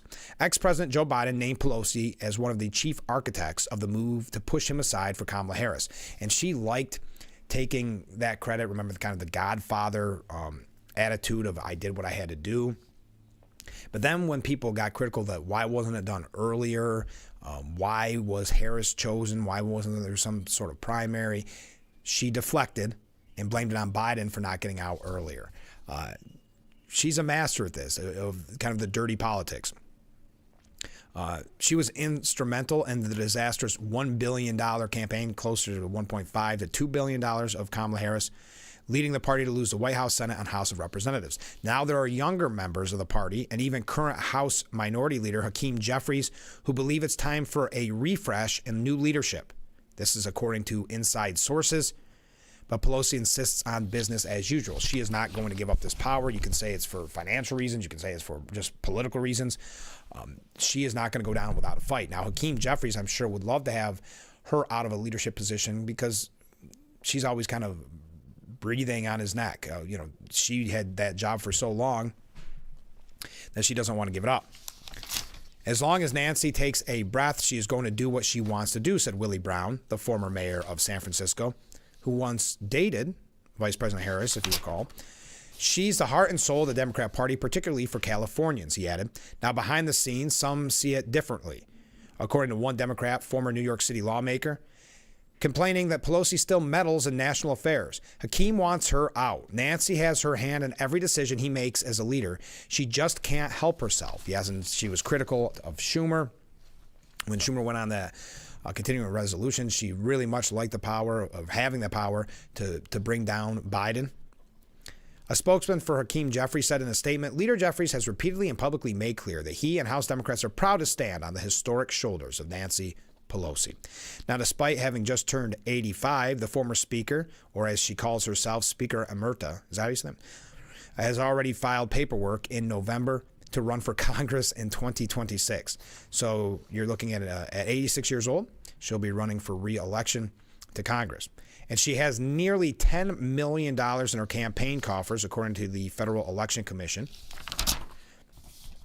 With a personal net worth estimated at $250 million and 20 terms as a congresswoman, younger members of the party feel Pelosi has become the very embodiment of the well-heeled corporate Democrat, an image they are desperate to shake. And that's why you've seen calls for people like, and now this isn't for running against Nancy Pelosi, obviously, because she's a New Yorker, but people like AOC, younger people being put in leadership positions in the Democrat Party, not kind of coming off the heels of Biden's disastrous re-election campaign and the real serious talks about age. The talks are now starting to hit Nancy Pelosi. I really feel like the Democrats actually need to become a party that's fighting tooth and nail for the working class and middle class right now, said one of her opponents in the 2026 Democrat primary. Chakrabarty, the last name, explained how after the 2024 election he was expecting changes. Instead, he listened to Pelosi tell a New York Times podcaster everything would be status quo. She basically made the case for how the Democrats don't really need to change. That they ran a great race, did their best, and nothing needs to change. That was the first warning sign to me. And yes, after those landslide losses, many people thought there would be some changes or some soul searching. We were hesitant to think so on this program, but we wondered if there would be soul searching. At the end of the day, it looks as if there was not. So again, upset some of the younger people in the Democrat Party that Nancy Pelosi wants to keep it status quo, do it as it's always been done in Washington. We'll see where that comes. Now, we got to take a break. We're going to get to a few things on Trump's administration, and then we will wrap things up. Get your last-minute questions in so I can read them before the end of the broadcast. Love to hear from you as we call it a day. Just a few minutes left of Frankly Speaking. So stay with us. This is Frankly Speaking on WYDC TV, Big Fox. If you or a loved one regularly used hair relaxers or straighteners and were diagnosed with uterine, ovarian, or endometrial cancer, you may be entitled to significant financial compensation. I've used hair relaxers for years. I had no idea they could cause cancer. Chemical hair relaxers and straighteners have been linked to serious conditions, including several types of cancer. If you used hair relaxers and have been diagnosed with uterine, ovarian, or endometrial cancer, call us now. There's no fee unless we win your case. Call today. Your tap water is delicious. I know, right? It's this Culligan Smart drinking water system. What do you think is going on in there? I'm smelling a touch of chlorine. Yeah, I'm detecting some PFAS. I'm also getting notes of lead. Perfection. Sending it up. Here we go. Certified to reduce more than 70 contaminants. It's like having your own team of water experts. See the smart difference at Culligan.com. Welcome back to Frankly Speaking here on WYDC TV Big Fox. I'm your host, Frank Acom. And how can we help like that in our small businesses, not to sound cliche, but are the backbone of our community? Let's talk about we. Thanks, as always, to you, the viewers, for sending in your texts and your voicemails. Now we go to a comment.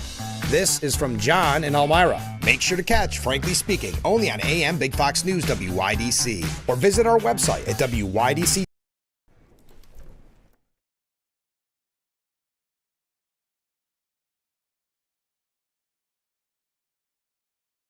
The Frankly Speaking Roof Cam brought to you by Boss Security in Horseheads. Contact them today for all your business and home security needs. We are back broadcasting live from the Hesselson studio here on Market Street in Corning.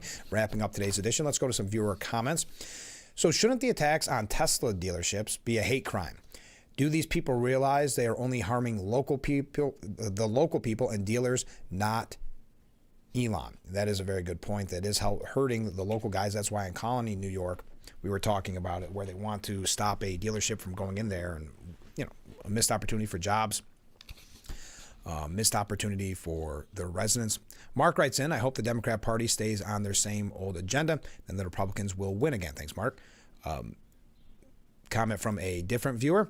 What part of illegal needs to be explained? Coming to our country in this manner, you are already breaking our laws. Why would we expect you to obey others? Why are illegals given taxpayer money without our consent when so many U.S. citizens go without? Yes, there was a report out, too, that government bureaucrats tried to stop the Trump administration from canceling illegal alien Social Security benefits. You remember when that was a major story making the rounds? Well, more than a dozen current and former Social Security Administration officials leaked various information regarding this issue to the Washington Post, seemingly in an attempt to sow outrage among Americans over Trump's cancellation of Social Security numbers for more than 6,300 illegal aliens.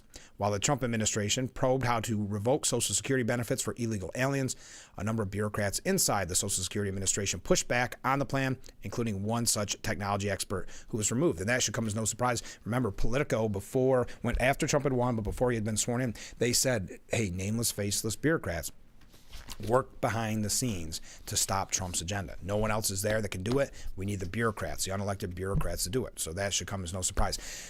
Last comment for this morning. Ken writes in, the Democrats know that they have limited paths back to power, and they know that they have to use and protect those paths continuously during the next 3.5 years if they have any hope in getting back into the White House. Number one, demonize the Republicans on every issue.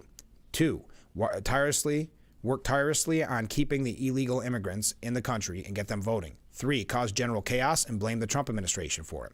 4, keep the electorate divided on race, gender, religion, country of origin, and anything else they can think of. 5, keep Trump's agenda from making the country better by endless litigation. And 6, utilize the legacy media to lie and propagandize the sheeple on Republicans being bad and Democrats being good. The sad reality is that most likely these tactics will work for them in the 2028 presidential election, especially given the fact that there isn't another Donald Trump standing in the wings to energize the electorate to vote Republican in 2028. Thank you, Ken. That's why we need... I think someone like J.D. Vance can energize the base in a very different way than Trump. No one's ever going to be Trump. You can't out-Trump Trump. There's just no one that's going to be that. But if you see these policies working and you see a more traditional politician, if you will, pushing this agenda, I think there could be some excitement there if everything goes as planned in the Trump administration and things are good.